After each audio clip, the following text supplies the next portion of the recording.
आपने कभी सोचा है कि इस वक्त भारत के चारों तरफ क्या खेल चल रहा है। एक तरफ भारत पहली बार सैन्य संगठन में शामिल होने जा रहा है, जिससे चाइना की नींद उड़ गई है। दूसरी तरफ भारत ने नीदरलैंड को सख्त चेतावनी दी है कि पाकिस्तान को हथियार देना बंद करो, वरना भूल जाओ हमारे साथ रिश्ते।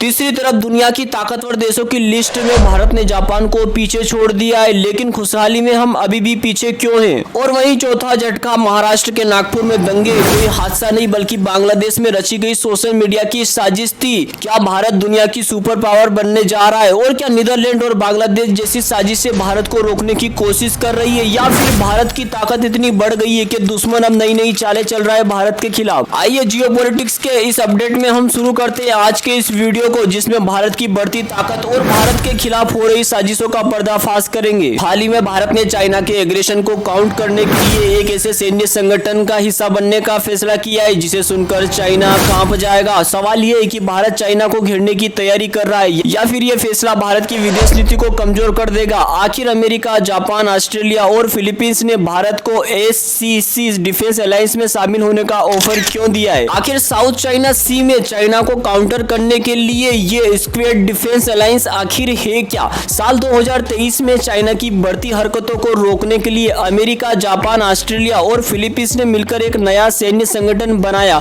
इसका मकसद है इंटेलिजेंस शेयरिंग, चाइना की नौसेना गतिविधियों पर नजर रखना और मिलिट्री एक्सरसाइज, सेनाओं को युद्ध के लिए तैयार करना, और मेरीटाइम सिक्योरिटी यानी साउथ चाइना सी में चाइना की चालबाजियों को रोकना। अब सवाल ये है कि अगर भारत इसमें शामिल होता है तो उससे क्या फायदा हो सकता है। भारत को चाइना पर दबाव बढ़ेगा, हिंद महासागर में भारत की स्थिति मजबूत हो जाएगी। अमेरिका और जापान में एडवांस टेक्नोलॉजी है, भारत को ड्रोन और टेक्नोलॉजी एडवांटेज, सर्विलांस सिस्टम और लॉन्ग रेंज मिसाइल्स की बढ़त मिल सकती है। वहीं चाइना की तेल आपूर्ति खतरे में जा सकती है इस स्क्वेड से, क्योंकि मलक्का स्टेट से चाइना का 80% ऑयल गुजरता है। अगर भारत इस संगठन में शामिल होता है तो चाइना की एनर्जी सिक्योरिटी खतरे में पड़ सकती है, लेकिन फायदे के साथ भारत को कुछ नुकसान भी फेस करने पड़ सकते हैं, जैसे कि भारत की फ्रीडम विदेश नीति का असर। भारत हमेशा गुट निरपेक्ष नीति का अपनाता रहा है, लेकिन इस संगठन में शामिल होने से भारत अमेरिका के सैन्य खेमे में जा सकता है। वहीं चाइना के साथ हमारा वैसे ही तनाव चल रहा है और इसके बाद एलएसी पर हाल ही में थोड़ी शांति बनी है, लेकिन इस कदम से फिर तनाव बढ़ सकता है। वहीं रशिया भी नाराज हो सकता है। भारत का पारंपरिक रक्षा साझेदार रूस इस संगठन को पश्चिमी देशों की चाल मान सकता है। तो अभी भारत सरकार के पास इस स्क्वेड में शामिल होने के लिए मौका है और भारत सरकार इस पर विचार भी कर रही है। भारत स्क्वेड का हिस्सा पहले से है, लेकिन एससीएस डिफेंस अलायंस एक औपचारिक सैन्य गठबंधन है। भारत शायद सिर्फ इंटेलिजेंस शेयरिंग और सैन्य अभ्यास तक सीमित रहना चाहेगा, ताकि चाइना और रूस को नाराज न करे। अगर भारत इसमें पूरी तरह शामिल होता है तो चीन को हिंद महासागर और इंडो पैसिफिक में भारी मुश्किलें झेलनी पड़ सकती है। दोस्तों, आपको क्या लगता है, क्या भारत को इस सैन्य संगठन में शामिल होना चाहिए? कमेंट करके अपनी कीमती राय जरूर बताइए। अब नेक्स्ट अपडेट की बात करते हैं, जिसमें भारत ने हाल ही में नीदरलैंड जैसे बड़े देशों को सख्त चेतावनी दी है। अब सवाल ये है कि क्या नीदरलैंड ने ऐसा क्या किया जिससे भारत नाराज हो गया, और राजनाथ सिंह जी ने क्यों कहा है कि दो नावों में एक साथ सवार नहीं हो सकते, और क्या नीदरलैंड जब पाकिस्तान को हथियार बेचना बंद कर ही देगा? आइए जानते हैं। सबसे पहले समझिए पूरा मामला क्या है। नीदरलैंड यूरोप का एक शक्तिशाली देश है और नाटो का फाउंडिंग मेंबर भी है। सन 1949 में बने नाटो में नीदरलैंड ने सुरक्षा और रक्षा सहयोग का बड़ा योगदान दिया था। नीदरलैंड ने न सिर्फ अपने लिए हथियार बनाता है बल्कि कई देशों में अपने हथियारों को एक्सपोर्ट भी करता है। लेकिन अब समस्या ये है कि नीदरलैंड पाकिस्तान को बड़े पैमाने पर एडवांस हथियार बेच रहा है। माइन हंटर्स, नेवल प्लेटफॉर्म और ऑफशोर पेट्रोल व्हीकल जैसे एडवांस सिस्टम पाकिस्तान की नेवी के पास जा रहे हैं। आप सोचिए, जो हथियार पाकिस्तान ले रहा है उसमें भारत के खिलाफ युद्ध में इस्तेमाल होने ही है।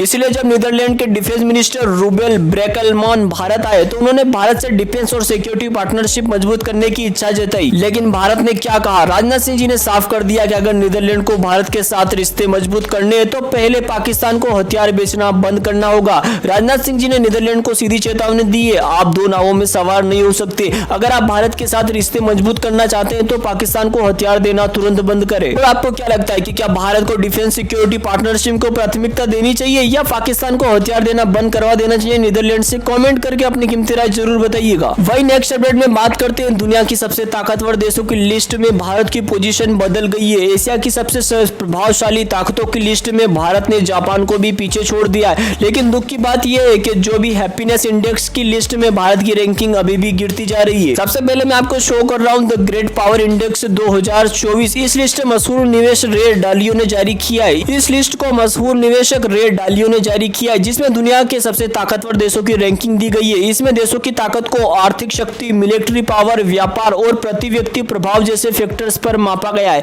रैंकिंग कुछ इस प्रकार है: अमेरिका, चाइना, यूरोपीय union, Germany, Japan, south Korea और 7वें नंबर पर है भारत। रिपोर्ट कहती है कि अगले 10 वर्ष में भारत की आर्थिक वृद्धि दुनिया की सबसे तेज रहने वाली है। यानी भारत अब सिर्फ उभरती ताकत नहीं बल्कि भविष्य का सुपर पावर बनने की कगार पर है। मैं दूसरी लिस्ट शो कर रहा हूं जिसमें एशिया पावर इंडेक्स 2024। इस लिस्ट को लोवी इंस्टीट्यूट ने जारी किया है, जिसमें एशिया प्रशांत क्षेत्र के 27 देशों की ताकत मापी गई है। रैंकिंग कुछ इस प्रकार है जिसमें अमेरिका फर्स्ट, चाइना और भारत तीसरे नंबर पर है, जिसमें भारत ने जापान को भी पीछे छोड़ दिया है। रिपोर्ट के मुताबिक भारत की तेजी से बढ़ती अर्थव्यवस्था, युवा आबादी और वैश्विक शाख ने उसे इस लिस्ट में ऊपर पहुंचा दिया है। साथ ही मिलिट्री पावर और टेक्नोलॉजी सेक्टर में भी भारत अपनी स्थिति लगातार मजबूत कर रहा है। वहीं तीसरी लिस्ट में शो कर रहा हूं वर्ल्ड हैप्पीनेस रिपोर्ट 2024। ये लिस्ट ऑक्सफोर्ड यूनिवर्सिटी और यूएन के सहयोग से तैयार की जाती है। ये रिपोर्ट बताती है कि कौन सा देश सबसे खुशहाल है। आप रैंकिंग देख सकते हैं: Finland, Denmark, Iceland, Sweden, Netherland. अब भारत की रैंकिंग इसमें कहाँ है? आपको थोड़ा नीचे जाना पड़ेगा। भारत इस साल 118वें स्थान पर है। हालांकि भारत ने 8 स्थानों पर सुधार किया है, लेकिन यह रैंकिंग अभी भी बहुत पीछे है। रिपोर्ट में कहा गया है कि किसी का भी हैप्पीनेस इंडेक्स देश का बनने के लिए सिर्फ अमीर होना जरूरी नहीं है, बल्कि सोशली उनको सिक्योरिटी देना जरूरी है, उनके हेल्थ को देखना जरूरी है और एजुकेशन पर भी बहुत सारे फैक्टर डिपेंड करते हैं। आपको क्या लगता है में हाल ही में जो दंगे हुए उसकी असली वजह फेक न्यूज और सोशल मीडिया की साजिश थी, और सबसे बड़ा झटका इसका कनेक्शन बांग्लादेश से जुड़ा है। लेकिन क्या इसकी प्लानिंग पहले से थी? सोशल मीडिया पर 250 मेंबर की ट्रोल आर्मी एक्टिव थी और इनका मकसद था भारत में नफरत फैलाना और 2 समुदायों को लड़वाना। हाल ही में नागपुर में 2 समुदायों के बीच भयंकर हिंसा हुई। बाद में जब पुलिस ने जांच की तो पता चला कि इस दंगे के पीछे सोशल मीडिया पर फैलाई गई फेक न्यूज थी। बांग्लादेश से ऑपरेट हो रहे ट्रेल अकाउंट्स ने फेक न्यूज फैलाई। 250 लोगों की ट्रोल आर्मी ने कुछ ही मिनटों में 500 लाइक और 20,000 कमेंट्स कर दिए। लोगों को लगा इतना वायरल हो रहा है तो जरूर सच होगा और दंगे भड़क गए। जबकि असलियत तो ये थी कि ये सब प्री प्लान था। महाराष्ट्र पुलिस और साइबर सेल ने जांच में पाया कि फेक अकाउंट्स बांग्लादेश और पाकिस्तान से ऑपरेट हो रहे थे। यहाँ तक कि पुलिस ने आईपी एड्रेस ट्रैक करके पता किया कि सोशल मीडिया पर जो अकाउंट्स इंडियन लग रहे थे वे असल में बांग्लादेश से थे। अब ये कैसे काम करती है ट्रोल आर्मी? बांग्लादेश और पाकिस्तान की troll army Indian social media पर निगाह रखती है। ये लोग इंडियन यूट्यूब चैनल्स और सोशल मीडिया पर इतने कमेंट्स और लाइक करते हैं कि लोग धोखा खा जाते हैं। फेक अकाउंट्स को इंडियन नाम देकर ये लोग भारत में नफरत और हिंसा भड़काते रहते हैं। अब जैसे नागपुर हिंसा में एक फेसबुक अकाउंट पकड़ा गया जो बांग्लादेश से ऑपरेट हो रहा था। इस अकाउंट ने नागपुर में बड़े पैमाने पर दंगे करवाने की धमकी दी थी। अब ये सोशल मीडिया पर ट्रोल आर्मी को रोकने का क्या कोई तरीका है?